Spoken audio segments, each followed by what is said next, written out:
Dear teachers, जय हिंद। आज हम लोग डिस्कस करेंगे सीटेट ईवीएस की क्लास के बारे में, जो जुलाई में एग्जामिनेशन होने वाला है उसके बारे में डिस्कस करेंगे। तो दोस्तों, इस वीडियो को देखने के लिए चैनल पे बने रहिएगा और उसके साथ साथ जो मैं फैक्ट बताऊंगा वो भी चीज़ें आपको क्लियर होती चलेंगी, जिससे कि आपका नंबर अच्छा सीटेट में आएगा।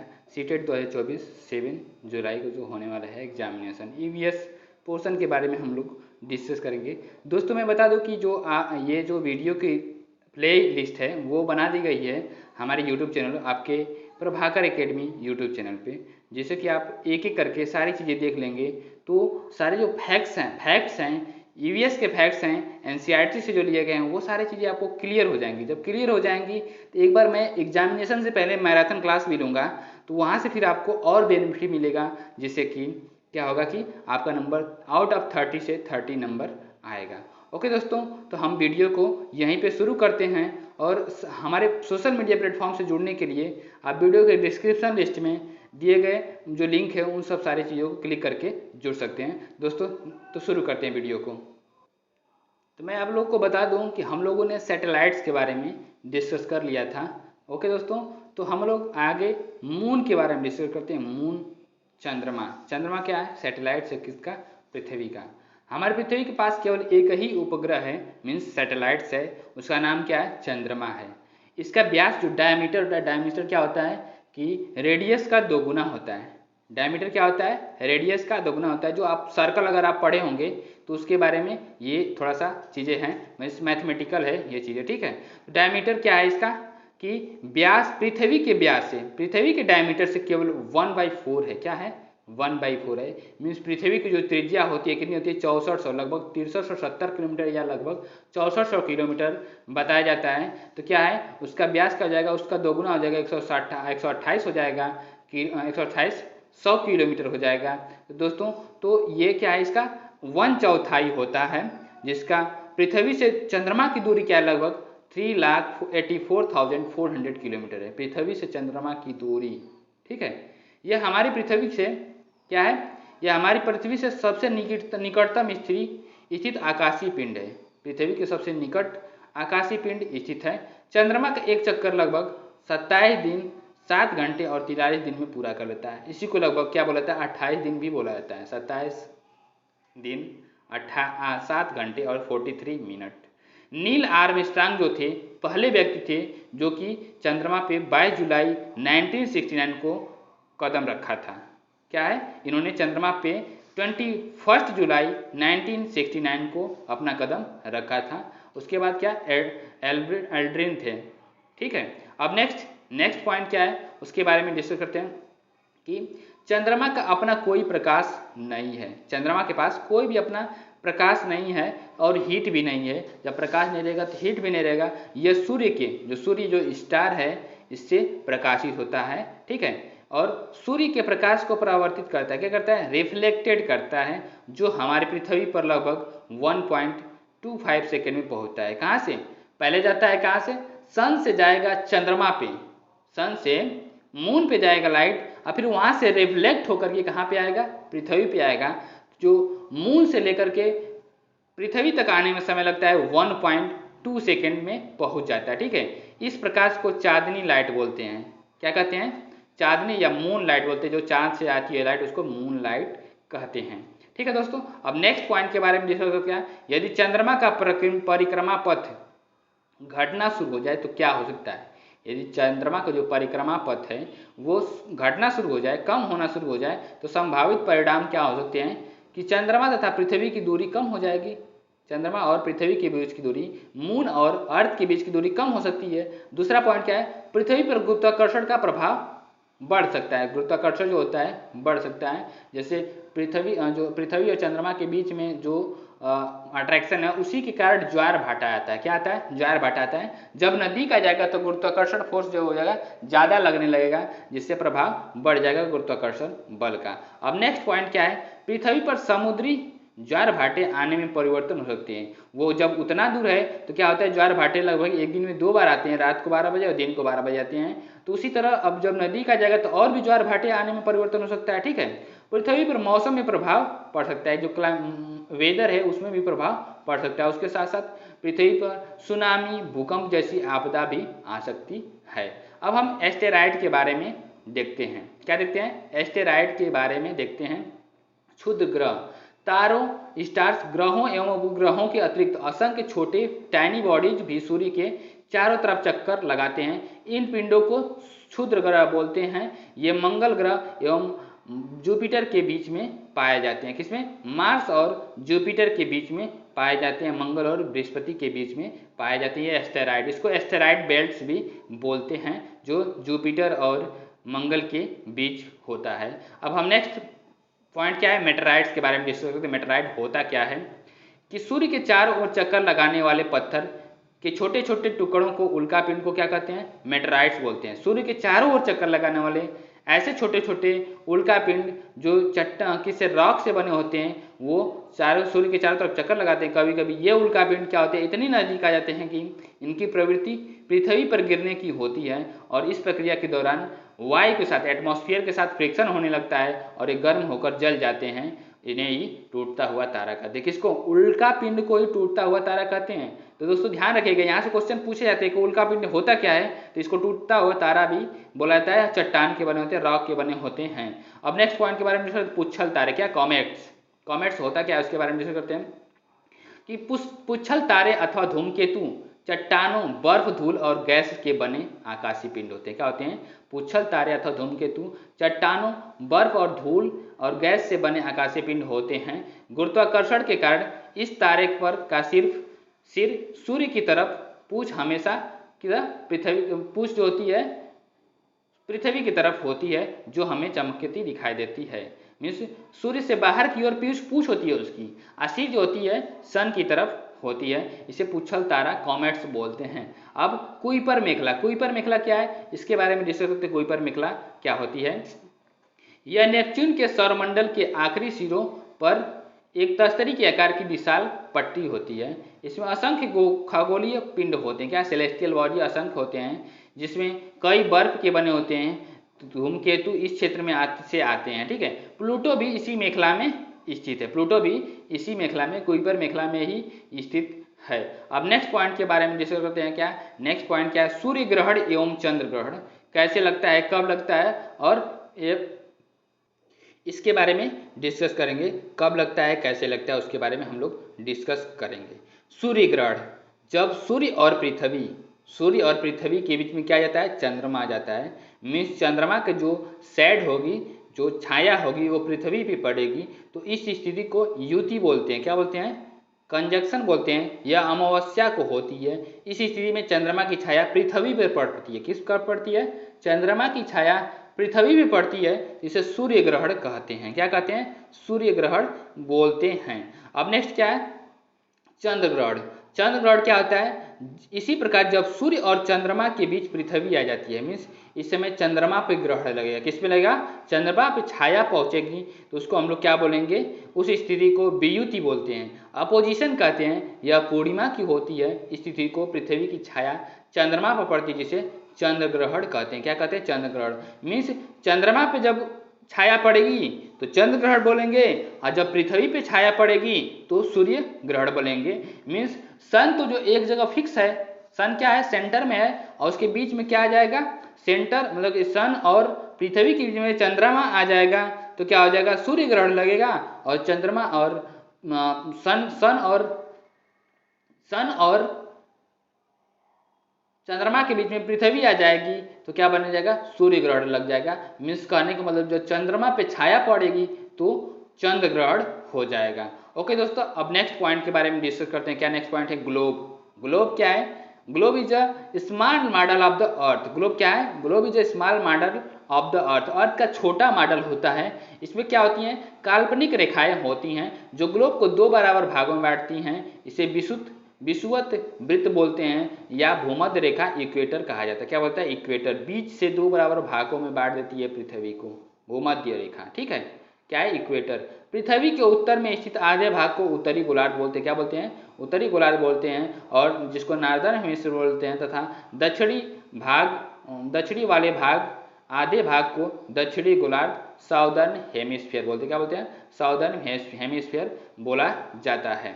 उसके बाद क्या है कि भूमध्य रेखा के 23.5 डिग्री उत्तर में स्थित काल्पनिक अक्षांश रेखा को ट्रॉपिक ऑफ कैंसर बोलते हैं। ट्रॉपिक ऑफ कैंसर बोलते हैं। ट्रॉपिक ऑफ कैंसर से ही क्या होता है कि हमारा जो इंडिया है, ट्रॉपिक ऑफ कैंसर से ही 7 स्टेट से होकर के गई हुई है ये ट्रॉपिक ऑफ कैंसर रेखा। भूमध्य रेखा के 23.5 डिग्री दक्षिणी में स्थित काल्पनिक रेखा क्या बोलते हैं? मकर रेखा बोलते हैं। क्या बोलते हैं? ट्रॉपिक ऑफ कैप्रिकॉर्न बोलते हैं। कर्क और मकर रेखाओं के बीच के मध्य को क्या बोलते हैं? उष्णकटिबंध बोलते हैं। क्या बोलते हैं? उष्णकटिबंध बोलते हैं। भारत के 8 राज्य जो हैं कर्क रेखा से गुजरते हैं। किससे? ट्रॉपिक ऑफ कैंसर से गुजरते हैं 8 राज्य गुजरते हैं। कौन कौन से? गुजरात, राजस्थान, मध्य प्रदेश, झारखंड, छत्तीसगढ़, पश्चिम बंगाल, त्रिपुरा और मिजोरम। इसको अगर आपको याद करना है तो गुरा, मच्छ, झाप, त्रिमी से याद कर सकते हैं। 7 स्टेट्स हैं, मीन्स वेस्ट टू ईस्ट रहेंगे। कहाँ से? West to east. इसमें बीच में पूछा भी जाता है कि वेस्ट टू ईस्ट इनका क्रम क्या होता है, तो यहाँ से हम लोग याद कर लेते हैं गुरा, मच्छ, धीप, झाप, त्रिमी से। ठीक है। अब महत्वपूर्ण पॉइंट क्या है? उत्प्रवास क्या होता है? क्या? इमिग्रेशन क्या होता है? एक देश से बाहर स्थल बदलने को क्या कहते हैं? उत्प्रवास बोलते हैं। उत्प्रवासी अपने देश को छोड़ देता है। क्या करता है? अपने देश को, खुद की कंट्री को छोड़ देता है और किसी अन्य देश में जाकर बस जाता है। किसी दूसरे देश में जाकर के बस जाएगा तो उसको इमिग्रेशन बोलेंगे, उत्प्रवास बोलेंगे। अपने देश में वो व्यक्ति उत्प्रवासी कहलाता है, उसको क्या बोलते हैं? उत्प्रवासी बोलते हैं। अब नेक्स्ट पॉइंट के बारे में क्या है? आवास, इमिग्रेशन। अपने देश से किसी अन्य देश में आकर बसने को अप्रवास कहा जाता है। क्या बोलाता है? अप्रवास, इमिग्रेशन बोलाता है। यानी कोई भारत का मूल निवासी अगर अमेरिका में बस जाता है तो यह व्यक्ति भारत में उत्प्रवासी कहलाएगा। क्या कहलाएगा? उत्प्रवासी। और अमेरिका में अप्रवासी कहलाता है। क्या कहलाता है? अमेरिका में जब रहता है तो उसको अप्रवासी, इमिग्रेशन बोलेंगे। ठीक है। अब पलायन, माइग्रेशन किसको कहते हैं? पलायन अपने मूल निवास स्थान को किसी दूसरे स्थान पर जाकर रहने, मूल निवास स्थान से दूसरे स्थान पर जाकर रहने की प्रक्रिया को क्या बोलते हैं? पलायन करने वाला अपने देश में किसी दूसरी जगह का पलायन कर सकता है। अपने देश में खुद में भी पलायन कर सकता है, एक जगह से दूसरे, एक स्टेट से दूसरे स्टेट में जाकर के रह सकता है, या किसी दूसरे देश में भी पलायन कर सकता है, किसी दूसरे कंट्री में भी जा सकता है। ओके दोस्तों, अब शहरांतरण क्या होता है? अर्बनाइजेशन क्या होता है, या अर्बन माइग्रेशन क्या होता है? शहर में एक जगह से दूसरी जगह जाना, एक शहर से दूसरी जगह जाना, मतलब कि शहर क्षेत्र से दूसरी शहर क्षेत्र में स्थान बदलने को शहरांतरण बोलते हैं। ठीक है दोस्तों। अब आंतरिक प्रवास क्या बोलते हैं? Internal migration. एक देश के अंदर स्थल बदलने की प्रक्रिया को आंतरिक प्रवास बोलते हैं। ये मोस्ट इंपॉर्टेंट पॉइंट है, क्योंकि ये दोस्तों पूछा जाता है। टीचर्स जो आप लोगों को ये टीचिंग एग्जाम से पूछे जाते हैं, तो इसको अच्छे से ध्यान से देखिएगा और उसके बाद फिर डिस्कस करते रहेगा। इसका अर्थ यह है कि कोई व्यक्ति अपने देश के भीतर ही किसी एक दूसरे स्थान पर जाता है, अपने देश के भीतर ही एक जगह से दूसरी जगह जाता है, तो उसको क्या बोलते हैं? आंतरिक प्रवास बोलते हैं। अब हम प्रत्यावर्तन के बारे में देखते हैं। क्या? रिपैट्रिएशन के बारे में बोलते हैं, देखते हैं। इसका अर्थ क्या होता है? किसी स्थान से दूसरे स्थान पर जाना और फिर वापस लौट आने को क्या बोलते हैं? प्रत्यावर्तन बोलते हैं। जब आपदा के बाद लोग अपने क्षेत्र को छोड़ करके चले जाते हैं और बाद में फिर वापस अपने क्षेत्र में लौटते हैं, इसे प्रत्यावर्तन बोलते हैं। और विस्थापन क्या होता है? डिस्प्लेसमेंट क्या होता है? इसका अर्थ होता है किसी स्थान से हटाया जाना। क्या करना है? किसी स्थान से हटाया जाना डिस्प्लेसमेंट बोला जाता है। विस्थापन। स्थानांतरण क्या होता है? ट्रांसफर। इसका अर्थ होता है किसी स्थान से एक स्थान से दूसरे स्थान पर पहुंचना। क्या होता है? स्थानांतरण। जैसे किसी कोई ड्यूटी कर रहा है तो उसका ट्रांसफर कर देते हैं, एक जगह से दूसरी जगह पहुंच जाना क्या ट्रांसफर होता है। अब ऋतु प्रवास के बारे में डिस्कस करते हैं। क्या ऋतु प्रवास होता क्या है? ठीक है। क्या है कि जब लोग अपने जानवरों के साथ नए चारागाहों की तलाश में मौसम के अनुसार यानी गर्मी और सर्दी में एक जगह से दूसरी जगह जाते हैं, तो इसे ऋतु प्रवास कहते हैं। ऐसे मौसमी स्थानों को ऋतु प्रवास कहते हैं। ठंडे के मौसम में पहाड़ों पर बर्फ बर्फ़ जब बर्फ़ गिरने लगती है तो लोग अपने जानवरों के साथ नए चारागाहों में चल जाते हैं, पास्चर में चल जाते हैं कि तलाश में नीचे घाटियों की ओर चले जाते हैं। इस प्रक्रिया को क्या कहते हैं? गर्मी के मौसम आने पर वे पहाड़ पर फिर जाकर रहने लगते हैं। तो इस प्रकार की प्रक्रिया को ऋतु प्रवास कहते हैं। जैसे ठंडी के मौसम में जहाँ ठंडी ज़्यादा पड़ने लगेगी तो गर्मी वाले मौसम में जगह जगह चले जाएंगे, उसके बाद फिर वो अपने जगह पे घर पे चले जाएंगे। तो उसको क्या बोलेंगे? ऋतु प्रवास बोलते हैं। ऋतु जैसे ऋतु जब चेंज होती है तो ऋतु को भी देखना पड़ता है अपने अकॉर्डिंग, ठीक है। अब क्या है, नेशनल सिम्बल्स, कौन कौन से नेशनल सिम्बल्स हैं उसके बारे में हम लोग डिस्कस करेंगे। भारत का राष्ट्र ध्वज क्या है? नेशनल फ्लैग है। क्या है? नेशनल फ्लैग ऑफ इंडिया क्या है? तो भारत का नेशनल फ्लैग क्या है? तिरंगा है। तिरंगा को किस किस अनुपात में बनाया गया है? तो 3:2 के अनुपात में बनाया गया है। 3:2। लंबाई और चौड़ाई का अनुपात क्या है? 3:2 है। भारत के राष्ट्रीय ध्वज में समान अनुपात में केसरिया, सफ़ेद तथा हरे रंग की क्षैतिज पट्टियाँ लगी हुई। क्या लगी हुई हैं? क्षैतिज पट्टियाँ लगी हुई हैं। इन 3 रंगों के कारण भारत में ध्वज को तिरंगा कहा जाता है। क्या कहा जाता है? तिरंगा कहा जाता है। ध्वज की चौड़ाई लंबाई का अनुपात क्रमशः 2:3 होता है। क्या होता है? 2:3, मतलब क्रम लंबाई और चौड़ाई और लंबाई रहेगा, चौड़ाई और लंबाई रहेगा तो 2:3, और लंबाई और चौड़ाई रहेगा तो 3:2 होता है। इस तरह क्वेश्चन घुमा फिरा के पूछा जाता है। एनसीईआरटी यही करता है कि थोड़ा क्वेश्चन को क्रिटिकल बनाता है। तो ये सारी चीज़ें अब एक एक पॉइंट को आप ध्यान से देखिएगा। अगर ध्यान से देखेंगे तो आप 100% मैं बोल रहा हूँ कि आप सीटेट अच्छे से क्रैक कर लेंगे, अच्छे नंबरों से क्रैक कर लेंगे। इसमें ये अंडरस्टैंडिंग लेवल बहुत अच्छा होना चाहिए। ध्वज में सफ़ेद रंग की पट्टी के बीचों बीच गहरे रंग की क्या होती है? नीले रंग का चक्र बना होता है। क्या होता है? चक्र बना होता है जिसमें 24 तीलियाँ होती हैं। यह चक्र सारनाथ से लिया गया है। अगर दोस्तों अगर आप ये इसको देखे नहीं हैं तो आप सारनाथ आकर के देख सकते हैं। मैं आप लोगों का हेल्प कर सकता हूँ देखने के लिए, क्योंकि मैं बनारस में ही रहता हूँ और इसको मैंने बहुत नज़दीक से, अशोक स्तंभ को बहुत नज़दीक से देखा है, ठीक है। ओके दोस्तों, तो अब हम नेक्स्ट पॉइंट के बारे में डिस्कस करते हैं कि 22 जुलाई 1947 को भारतीय संविधान सभा ने राष्ट्रीय ध्वज को अपनाया था। कब जो अपनाया था? 22 जुलाई 1947 को। भारत के राष्ट्रीय ध्वज में स्थित केसरिया रंग त्याग का प्रतीक है। किसका? त्याग और बलिदान का प्रतीक है। सफ़ेद रंग सत्य, शांति और पवित्रता का प्रतीक है तथा हरा रंग देश की समृद्धि तथा उर्वरता का प्रतीक है, प्रदर्शक है। भारत का राष्ट्रीय गान क्या है? नेशनल एंथम ऑफ इंडिया है। क्या है? नेशनल एंथम ऑफ इंडिया क्या है? भारत का राष्ट्रीय गान जनगण मन है। क्या है? जनगण मन है। भारत के राष्ट्रीय गान जनगण मन को 24 जनवरी 1950 को राष्ट्रीय गान के रूप में स्वीकार किया गया था। यह किसके द्वारा गाया गया है? रविंद्रनाथ टैगोर के द्वारा यह रचा गया, कंपोज किया गया। सबसे पहले 27 दिसंबर 1911 को 1911 को इसे कलकत्ता में भारतीय राष्ट्रीय कांग्रेस के अधिवेशन में गाया गया था। संपूर्ण गीत गाने को पढ़ने या गाने में लगभग कितना समय लगता है? 52 सेकेंड लगता है। कितना लगता है? 52 सेकेंड लगता है। अब हम नेक्स्ट पॉइंट के बारे में डिस्कस करते हैं। क्या नेक्स्ट पॉइंट क्या है? भारत का राष्ट्रीय गीत क्या होता है उसके बारे में। भारत का राष्ट्रीय गीत नेशनल सॉन्ग ऑफ इंडिया क्या होता है? भारत का राष्ट्रीय गीत वंदे मातरम होता है और इसको बंकिम चंद्र चटर्जी द्वारा लिखा गया है। संस्कृत में रचित है। किसमें? संस्कृत में रचित है, जो कि उनकी पुस्तक आनंद मठ से लिया गया। किससे लिया गया? आनंद मठ से ये वंदे मातरम लिया गया है। इसे 24 जनवरी 1950 को अपनाया गया था। मतलब देखिए तीनों को क्या एक ही समय में अपनाया गया है। राष्ट्रगान के साथ ही स्वीकार किया गया था। राष्ट्रगान के साथ ही स्वीकार किया गया था। सर्वप्रथम राष्ट्रीय गीत वंदे मातरम 1896 में भारतीय राष्ट्रीय कांग्रेस के सत्र में गाया गया था। अब हम नेक्स्ट किसके बारे में डिस्कस करते हैं? आइए देखते हैं क्या भारत का राष्ट्रीय चिन्ह, नेशनल एम्बल्स, नेशनल एम्बलेम। एम्बलेम क्या है? नेशनल एम्बलेम कि भारत का राष्ट्रीय चिन्ह नेशनल एम्बलेम अशोक स्तंभ है। क्या है? अशोक स्तंभ है। मौर्य साम्राज्य के सम्राट अशोक द्वारा सारनाथ से में बनवाए गए स्तंभ से लिया गया। कहाँ से?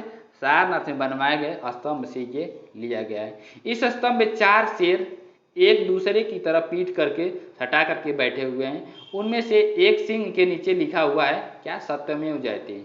सत्यमेव जयते लिखा गया है, जो कहाँ से लिया गया है? मुंडको उपनिषद से लिया गया है सत्यमेव जयते, जिसे राष्ट्र चिन्ह में दर्शाया गया है, जो कि देवनागरी लिपि में लिखा गया। किसमें?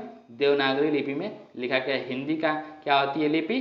देवनागरी होती है। पंजाबी का क्या लिपि होता है? तो गुरुमुखी होता है। और अंग्रेजी का क्या लिपि होता है? तो रोमन होता है। इस तरह अलग अलग लैंग्वेज का क्या होता है? स्क्रिप्ट होता है, लिपि होता है। इसका अर्थ क्या है? सत्य की ही विजय होती है। सत्यमेव जयते का अर्थ क्या है? सत्य की ही विजय होती है। अब हम नेक्स्ट पॉइंट के बारे में डिस्कस करते हैं। क्या नेक्स्ट पॉइंट क्या? 26 जनवरी 1950 को अशोक स्तंभ को ही भारत के राष्ट्रीय चिन्ह के रूप में आधिकारिक रूप से स्वीकार किया गया। 26 जनवरी 1950 को 1950 को इसको स्वीकारा गया था राष्ट्रीय चिन्ह के रूप में। अब हम डिस्कस करते हैं राष्ट्रीय सर्वोच्च राष्ट्रीय पुरस्कार, highest national award. Highest national award क्या है ये? कि भारत रत्न है। भारत रत्न क्या है? सर्वोच्च राष्ट्रीय पुरस्कार है और सर्वोच्च नागरिक सम्मान भी है ये। भारत रत्न सम्मान राष्ट्रीय सेवा में असाधारण कार्य करने वाले व्यक्तियों को प्रदान किया जाता है। राष्ट्रीय सेवा में असाधारण काम करने वाले व्यक्तियों को प्रदान किया जाता है। इन राष्ट्रीय सेवाओं में क्या आ जाएगा? विज्ञान है, कला क्षेत्र है, साहित्य क्षेत्र है, खेल और सार्वजनिक सेवा में भी क्षेत्र सम्मिलित होते हैं, जिसमें हमको क्या देता है? राष्ट्रीय सर्वोच्च पुरस्कार दिया जाता है, मीन्स भारत रत्न दिया जाता है। नेक्स्ट पॉइंट के बारे में हम लोग डिस्कस करते हैं। क्या नेक्स्ट पॉइंट क्या है?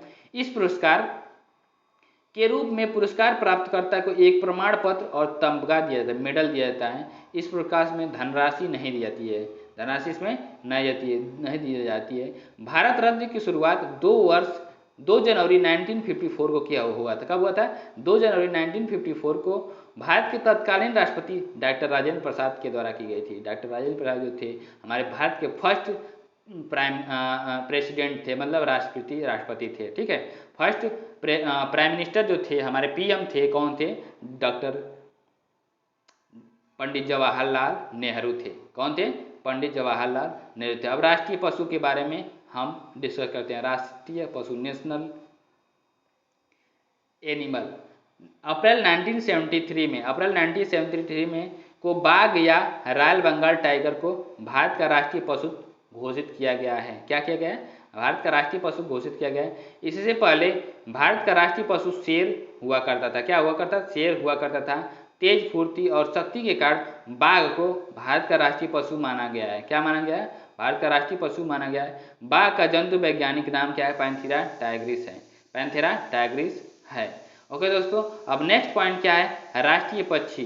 राष्ट्रीय पक्षी के बारे में डिस्कस करते हैं कि राष्ट्रीय पक्षी नेशनल बर्ड क्या है? 26 जनवरी 1993 को क्या है? मोर को भारत का राष्ट्रीय पक्षी घोषित किया गया था। मोर को राष्ट्रीय पक्षी घोषित किया गया था। मोर का संस्कृत भाषा में मयूर के नाम से जाना जाता है। मोर का जंतु वैज्ञानिक नाम क्या है? पावो क्रिस्टेफस है। क्या है? पावो क्रिस्टेफस या क्रिस्टोफस होता है इसका। ठीक है, अब राष्ट्रीय पुष्प के बारे में डिस्कस करते हैं। राष्ट्रीय पुष्प क्या होता है? National flower. क्या है? नेशनल फ्लावर जो राष्ट्रीय पुष्प क्या है? भारत का राष्ट्रीय पुष्प क्या है? कमल है। क्या है? भारत का राष्ट्रीय पुष्प क्या है? कमल है।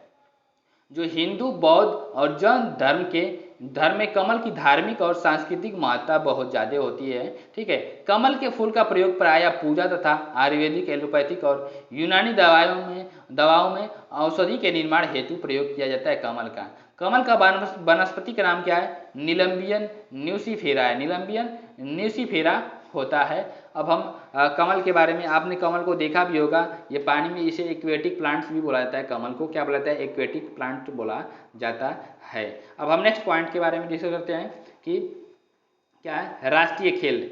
राष्ट्रीय खेल क्या है? नेशनल स्पोर्ट्स क्या है? भारत का राष्ट्रीय खेल हॉकी को माना जाता है। क्या माना जाता है? हॉकी को राष्ट्रीय खेल माना जाता है। जब भारत ने ओलंपिक में हॉकी के खेल में लगातार 6 स्वर्ण पदक जीते थे, गोल्ड मेडल जीते थे, तब से हॉकी को भारत का राष्ट्रीय खेल माना जाता है। ठीक है, लेकिन भारतीय खेल मंत्रालय ने आधिकारिक रूप से भारत में किसी भी खेल को भारत का राष्ट्रीय खेल घोषित नहीं किया है। जो खेल मंत्रालय है उसने किसी भी खेल को राष्ट्रीय खेल घोषित नहीं किया है। लेकिन जब 6 मेडल उस समय जीते गए थे तो उस समय लोग मानने लगे थे। लेकिन सरकारी वेब पोर्टल पर हॉकी को ही राष्ट्रीय खेल माना जाता है। सरकारी जो वेब पोर्टल है उस पर हॉकी खेल को राष्ट्रीय खेल माना जाता है। अब नेक्स्ट क्या है? राष्ट्रीय वृक्ष। राष्ट्रीय वृक्ष के बारे में डिस्कस करते हैं। राष्ट्रीय वृक्ष क्या है?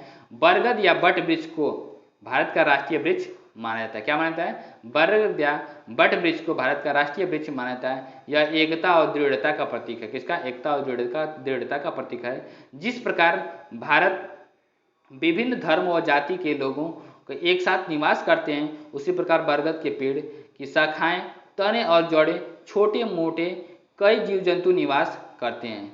जड़ों में छोटे मोटे कई जीव जंतु निवास करते हैं बरगद के पेड़ पे। बरगद का वानस्पतिक नाम क्या है? फिकस बेंगोलिस है। क्या है? फिकस बेंगोलिस होता है। अब हम राष्ट्रीय लिपि के बारे में डिस्कस करते हैं। राष्ट्रीय लिपि होती क्या है उसके बारे में हम लोग डिस्कस करते हैं। राष्ट्रीय लिपि क्या है? National script. भारत का राष्ट्रीय लिपि या आधिकारिक लिपि क्या होती है? देवनागरी लिपि। क्या है? देवनागरी लिपि। क्योंकि हिंदी भारत की जो ऑफिशियल लैंग्वेज क्या है? ऑफिशियल लैंग्वेज हिंदी है, इसीलिए हिंदी का लिपि क्या होती है? देवनागरी लिपि होती है। अब राष्ट्रीय नदी नेशनल रिवर के बारे में डिस्कस करते हैं। नेशनल रिवर के बारे में डिस्कस करते हैं। नेशनल रिवर कौन सी है हमारी? गंगा को भारत का राष्ट्रीय नदी माना जाता है। क्या माना जाता है? गंगा को भारत का राष्ट्रीय नदी माना जाता है। हिंदी धर्म व ग्रंथों में गंगा नदी को सबसे पवित्र माना गया है। सबसे हॉली रिवर किसको माना गया है? हमारे गंगा नदी को माना गया है, जो बनारस से होते हुए फिर वेस्ट बंगाल से होते हुए जाकर के कहाँ पे गिरती है? बंगाल की खाड़ी में जाकर के गिर जाती है। ठीक है। गंगा नदी हिमालय के गौमुख उत्तराखंड से गंगोत्री हिमनद से निकलती। कहाँ पे? उत्तराखंड के गंगोत्री हिमनद से निकलती है, और जहाँ से इसे भागीरथी कहा जाता है। क्या बोला जाता है? इसे भागीरथी नदी के नाम से वहाँ पे जाना जाता है उत्तराखंड में, जिसमें आगे चल करके अन्य नदियाँ जैसे कि अलकनंदा, यमुना, सोन, गोमती और कोसी और घाघरा आदि इसमें मिलती हैं आकर के। तो इसे क्या बोला जाता है? देवप्रयाग में जाकर के भागीरथी और अलकनंदा का संगम होता है। देवप्रयाग में जाकर के क्या भागीरथी और अलकनंदा का संगम होता है। इसके आगे इस नदी को गंगा के नाम से जाना जाता है। कहाँ पे? देवप्रयाग के बाद जहाँ पे भागीरथी और अलकनंदा मिल जाएंगी, उसके बाद जब नदी आगे निकलेगी तो उसको हम गंगा नाम से जानते हैं। अब नेक्स्ट बात बोलते हैं, डिस्कस करते हैं क्या कि राष्ट्रीय विरासत पशु क्या है? नेशनल हेरिटेज है। क्या है? नेशनल हेरिटेज एनिमल्स क्या है? हमारी हाथी है। राष्ट्रीय विरासत पशु बोला जाता है कि हाथी है। अक्टूबर 2010 में हाथी को भारत का राष्ट्रीय विरासत पशु माना गया था, घोषित किया गया था इंडियन गवर्नमेंट के द्वारा। तो हाथियों की संख्या क्या है? घटती थी, इसलिए इनके कारण इनके बचाव हेतु हाथियों को विरासत पशु का दर्जा दे दिया गया कि हाथियों की संख्या घटे नहीं। अब नेक्स्ट पॉइंट के बारे में डिस्कस करते हैं क्या कि भारत का राष्ट्रीय जलीय जीव क्या है? भारत का राष्ट्रीय जलीय जीव क्या है? National aquatic animals of India. मीठे पानी की डॉल्फिन भारत का राष्ट्रीय जलीय जीव है। इसे 18 मई 2010 को भारत के पर्यावरण और वन मंत्रालय ने राष्ट्रीय एक्वेटिक पशु के रूप में गंगा नदी में पाए जाने वाले डॉल्फिन को भारत का राष्ट्रीय जलीय जीव घोषित किया है। क्या किया है? भारत का राष्ट्रीय जलीय जीव घोषित किया किसको? गंगा डॉल्फिन को। गंगा नदी में पाए जाने वाले डॉल्फिन एक संकटापन्न जंतु है। क्या?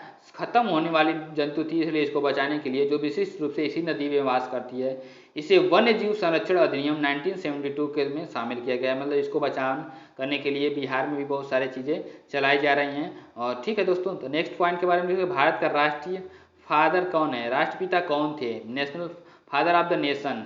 महात्मा गांधी को अघोषित रूप से भारत का राष्ट्रपिता बोला जाता है। क्या बोला जाता है?